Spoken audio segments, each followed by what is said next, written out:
If you take a literal reading of Genesis, the flood wipes out the world of the pre-flood Nephilim. So the big question becomes, why do giants still show up afterward? One of the cleanest ways to explain that, without saying the Nephilim returned, is to look at something much more grounded: human biology. The idea here isn't that post-flood giants were supernatural beings at all, but that they were fully human individuals whose extreme size came from rare genetic conditions, amplified by the unique conditions of the early post-flood world. Let's start with something we can actually observe today. There's a real condition called gigantism. It happens when the body produces too much growth hormone, usually due to a pituitary issue. When that occurs before adulthood, the bones grow longer than normal because the growth plates stay open longer. That's how you get individuals like Robert Wadlow, who reached nearly 9 feet tall.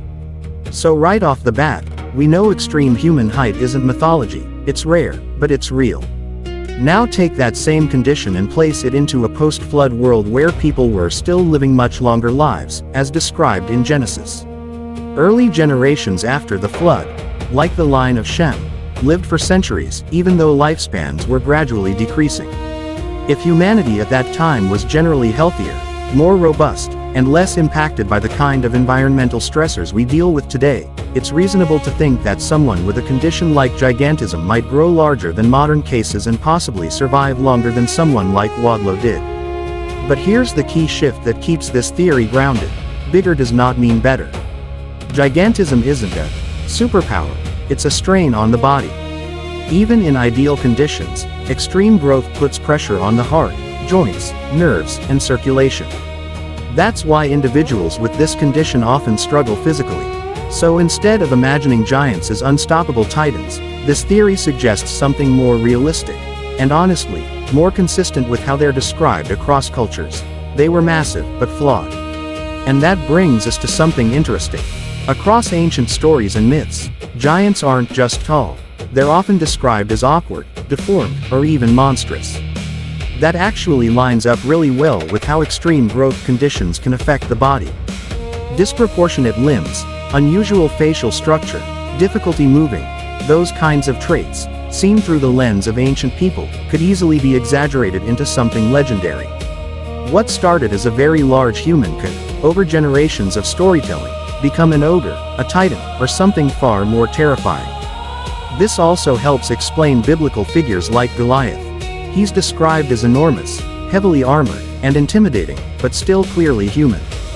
He fights, he bleeds, and he dies. There's nothing in that account that requires him to be a Nephilim.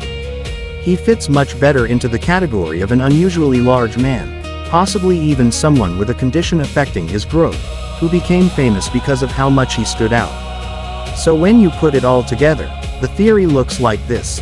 After the flood, the Nephilim were gone, but humanity still carried genetic variation. Occasionally, that variation produced individuals with extreme height due to conditions like gigantism. In a world where people lived longer and may have been physically more robust overall, those individuals could grow larger and survive longer than what we see today, but not without consequences.